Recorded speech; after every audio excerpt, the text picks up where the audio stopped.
Good afternoon, I'm Michael Whelan, the Mayor of Bass Coast Shire Council, and this is my report for 2022. I'd like to thank the councillors for allowing me to represent them as Mayor this year. It has indeed been an honour. It's been a solid year that has included advocacy to parties in the federal election. We're almost at the end of a state election. Council has had another strong year in delivering new infrastructure across the Shire. Significant recreation infrastructure has been delivered, and Council will officially open Guide Park in the coming weeks. Other notable infrastructure the Council has delivered this year includes Real Boat Ramp, the Pioneer Bay Road and Drainage Scheme, and Inverloch Kindergarten, just to name a few. Council has also stepped in to support the development of the Phillip Island Community Hospital by providing Pickle with a purpose-built building in Worley Avenue. I've been pleased to see that our very own Bass Coast Country University Centre goes from strength to strength. We are seeing record numbers of residents enrol in the university, and the feedback is overwhelmingly positive from all who use the facility. The Cows Cultural and Community Centre is now rising up in the physical presence that will be replaced in time as a strong cultural presence. Council is working to ensure that we take a holistic approach across the centres in Wonthaggi, Cows and also the minor centres as a joint approach to the arts in Bass Coast. The arts are strong here, with live entertainment re-emerging in several of our venues renowned for their support of live music. I recently opened the Aspie Cup Weekend Arts Show, and in the same weekend attended the opening of the wonderful John Adam exhibition. We are lucky to have senior artists who nurture our emerging artists and continue to run outlets such as ArtSpace, celebrating its 10-year anniversary this year. Advocacy is always a key focus and has been undertaken directly on behalf of Bass Coast, but also through One Gippsland, South East Council's Climate Change Alliance, which is known as SECA.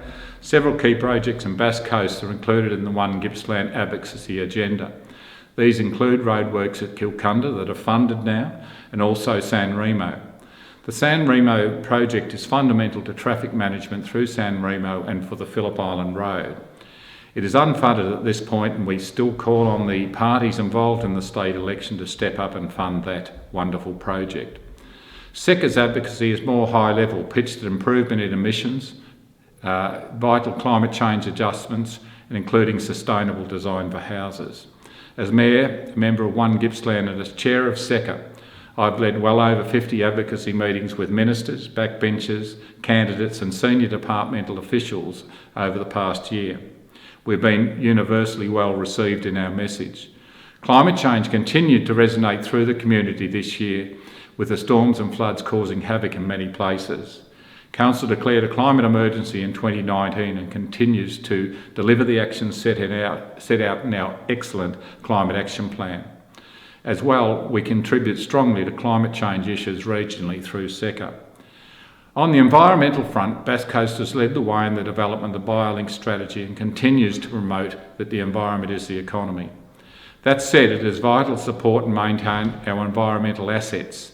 We must invest in them. I'm proud that Council planted over 268,000 trees last year and continues to work very well with our partners such as Landcare. Despite this, we continue to lose urban trees through state government rules such as the 1030 bushfire rule and the fencing rule that gives as of right clearing rights to landholders. As well, we continue to face the loss of significant urban trees. This has to stop.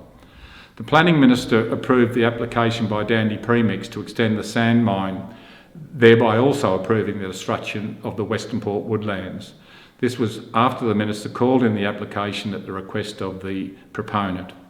Council worked hard through the panel hearings and by direct advocacy to try and save the woodlands. Since the decision, Council has written to the new Federal Minister to seek to invoke the EPBC Act and to relevant state ministers.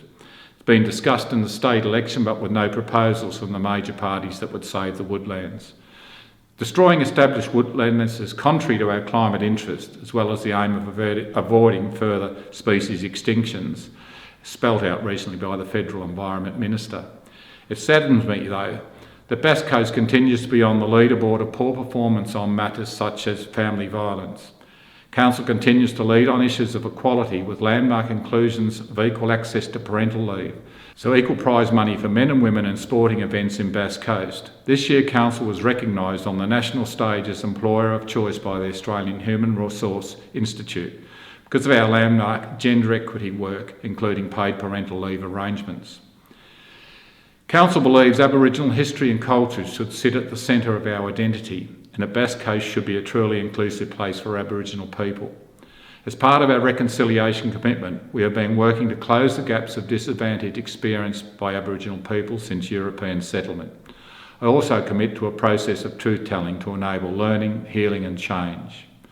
Finally, as our economy is still in recovery mode after COVID and as we enter a phase of economic uncertainty, we will continue to bolster our relationships with industry, the private sector and to enhance future investment possibilities and a transition to net zero emissions. Thank you.